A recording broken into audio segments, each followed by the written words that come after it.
Well, hello, my friends, and welcome to the latest spin. I'm Mike Spinner, Student Athlete World USA. It's Thursday. It's 8 o'clock East Coast time.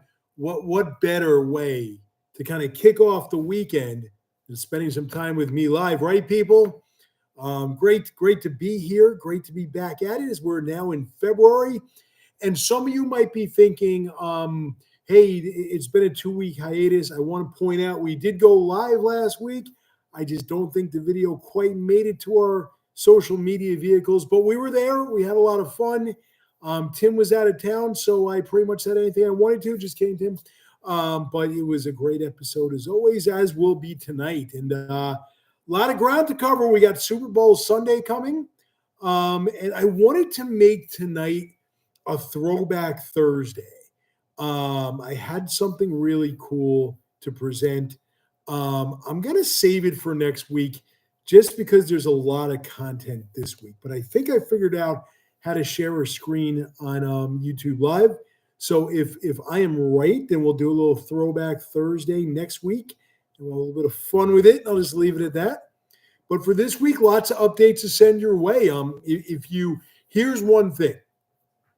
If you have registered for a tour, we've sent out some really important emails this week. All right. This is probably the most important email week that we have had during this rostering cycle, which, obviously started last summer. A lot of information has been sent your way about custom uniforms, about flights. Tim has done a real good job getting everything up on social media. But if you have already registered to tour with us and you haven't seen a couple of emails come your way that are of importance, go check your spam, check all your email accounts. And if you did not receive these emails, get in touch with me. Got the cellular device, 203-518-8408 is the cell. Mike at studentathleteworld.com is the email. But it's really important to be on top of your emails right now because the information does come your way very quickly this time of year, and especially this week. Okay, so I'm not saying drop dinner down if you're eating dinner right now and go check your email, but this is the time you check your email like every day or every 2 days because there's a lot of good information coming your way. All right, and the other thing this week that happened was we had the best meeting with our partners who are running the Pyrenees Basketball Cup Tour, which is, of course, to Barcelona and to France. But our friends Danny and Min over the company that we're working with to set up this tour, I got to tell you, if you're either A, going on that particular tour, or B, thinking about that tour, I got to tell you how lucky you are, all right? That tour is going to be a hero. Now, before I get myself in any trouble, because I get questions a lot during the interviews. Oh, Mike, what's your favorite tour? What's the best tour? What's the worst tour? I think they're all great. Like I've done 3 tours, and I've said it before, any one of the tours that I have done, if I were to be told this is the tour you're going to do every year the rest of your career, I'd say sign me up. All right. And I still haven't done the one tour that I really want to do. I'm aching to do that Costa Rica tour. Just time, motive, and opportunity have not converged quite yet, but hopefully soon enough.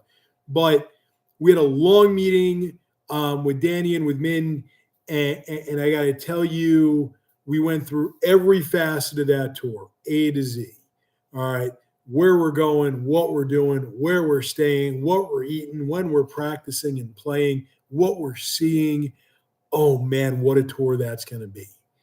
And again, I don't want to kind of promote our other tours. All awesome tours, all first-class, life-changing experiences. I give every tour a 10 out of 10. I stand behind every tour. If you're right now thinking about which tour you want, don't think too carefully. Pick the one that stands out to you. So why am I bringing up the Pyrenees Basketball Cup Tour? Number one, we just so happened to have this meeting yesterday, and it's like an hour and a half of my jaw dropping and what a great tour it's going to be.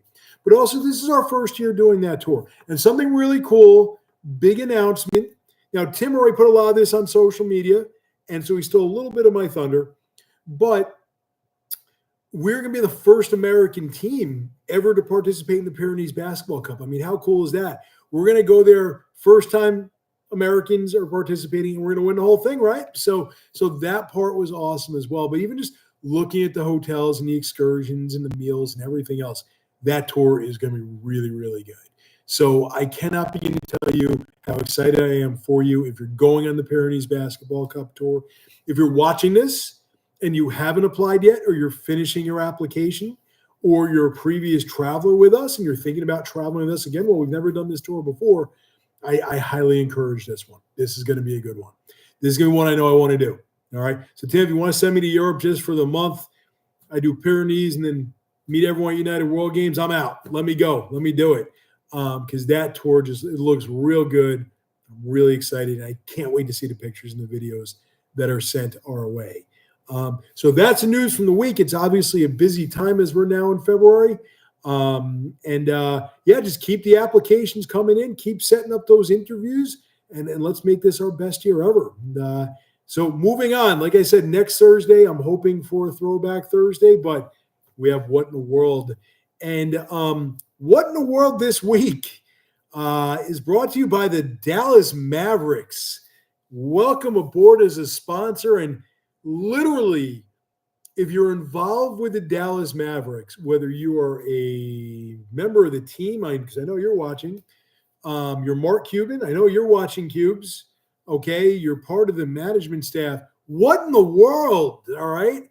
Luka Doncic, I just feel like here's a young superstar who plays the game differently than most. All right. I watch him play, and yes, Giannis Antetokounmpo, LeBron James, like obviously there are better players in the league. I'm not sure there are better young players in the league. I just remember Luka at the Olympics this summer. I mean, how unstoppable was he? Now, there's a lot of reports coming out of Dallas about his work ethic and his conditioning and his commitment. You could change that. You know, you could work on that. I'm not saying the trade is a bust, all right? They got a great player for him. It's just shocking, all right, that when you have an athlete who's going to be the face of your franchise, I believe Luka's, 25, 26 years old. So we're talking about probably roughly 15 years, the face of your franchise, and you trade him away. What's going on there? And I know nothing about the organization. I'm a long-suffering New York Knicks fan, as many of you know. It's just what a shocker of a trade. And just there has to be something else going on there. And I don't know what it is. I'll never know what it is. I'm anxious to see the Luka and LeBron combination and kind of see what that's done for a Lakers franchise that really, I think they could be doing better this year. But what in the world, Dallas? I mean, you gave up a big piece of the puzzle there, okay? And I'm sure they know what they're doing, but man, what a trade. What a shock. And what does it say about Luka? And I guess we'll find out in LA, won't we? Because if the issue was his work ethic and his conditioning, Dallas, which is a wonderful city, with the exception of hosting the Cowboys, I love everything there is to know about Dallas. I've been there a few times. Great city. But now he's in LA, a little more distraction, a little more nightlife. All right, a little more reason to not do your job. That's going to be an interesting kind of match there, an interesting mesh between Luka and LA. I'm anxious to see how this one goes. I'm just very curious. I would love to be a fly on the wall when that decision was made because there were no reports that Luka was even on the trading block, right? So what in the world, Dallas Mavericks? My cell is 203-518-8408. If you want to give me the scoop, the lowdown, because we have no information. And finally tonight, my Super Bowl special. The Super Bowl is coming up this Sunday. And there's two thoughts going into the Super Bowl. Number one, I am begging the NFL, pleading with the NFL to make this about football. I'm a football fan. And if you've watched this show regularly, I love all sports. I do. I love every sport. I really love football.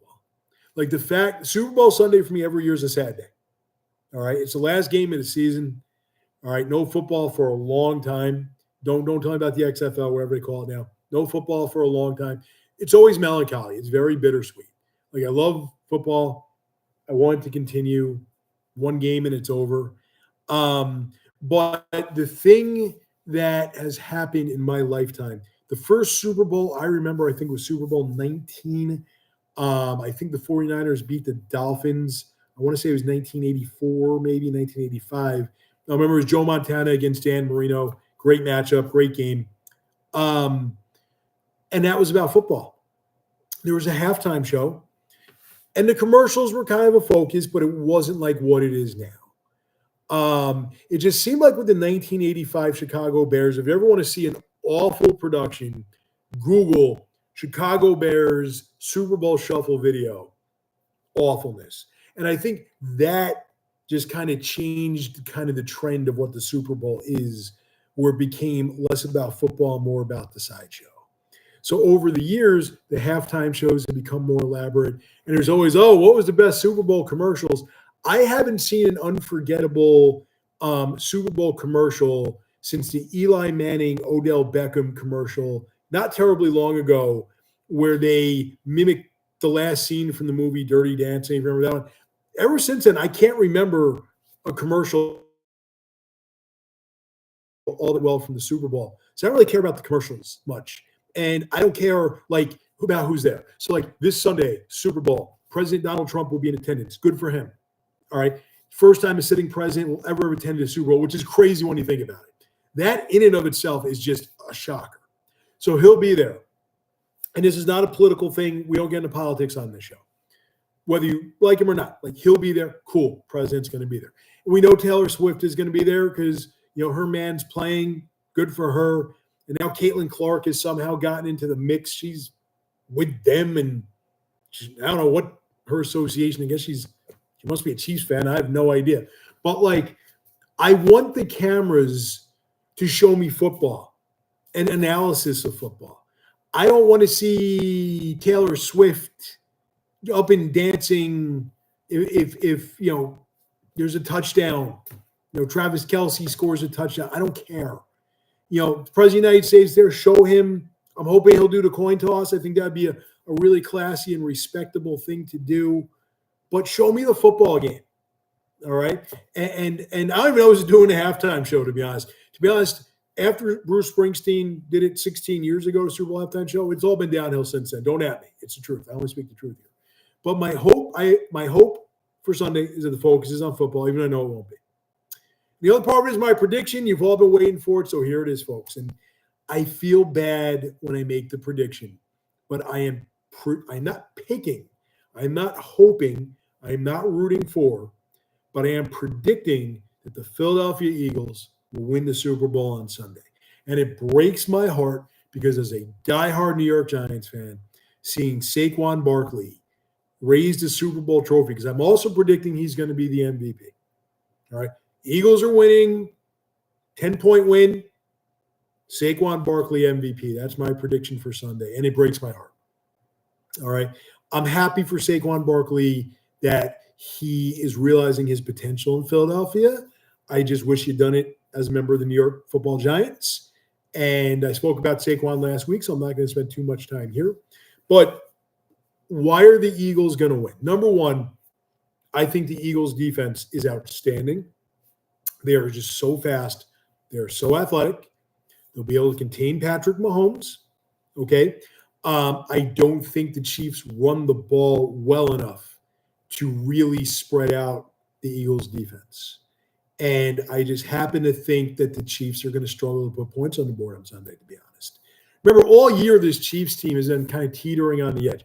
How many late comebacks have there been? I'm not getting into the officiating. I don't buy into football conspiracy theories. But how many times this year has the Chiefs been in a game that shouldn't be all that close, that was too close for comfort? You know, I just feel like as much as they're in the Super Bowl and their record was pretty dominant, I don't think they've been as dominant of a team as their record indicates. Whereas this Philadelphia team not only has had a fantastic season, in my opinion, they've gotten better as the season went along. I think they're outstanding defensively. I think they've put on a defensive clinic during this playoffs. Okay, number two, where Saquon comes in, the Eagles have not only the running back, but the scheme to hold on to the ball for long periods of time. And I'm not sure that is the kind of game that Kansas City is going to be able to win. So I'm predicting a relatively straightforward and comfortable Eagles win. I think this Eagles team is dominant. They become dominant. They didn't start the season that way. I hope it doesn't happen. I'm going to be rooting for the Chiefs just because, as a Giant fan, I can never root for a team from the NFC East. But I'm predicting a 10-point Philadelphia Eagles win. That is my prediction. As you know, I'm never wrong. So that's it for Latest Spin this week. It's been lots of fun as always. And as usual, hey, look, folks, our roster spots are going. All right. Every day, fewer and fewer are left. So if you're watching this, you want to join us, you want to do this, there's only one way. Go to studentathleteworld.com, complete your application, interview with me, pack your bags. We'll see everyone next week. Hope you enjoy Super Bowl Sunday. Can't wait for next Thursday. Have a great night, everyone.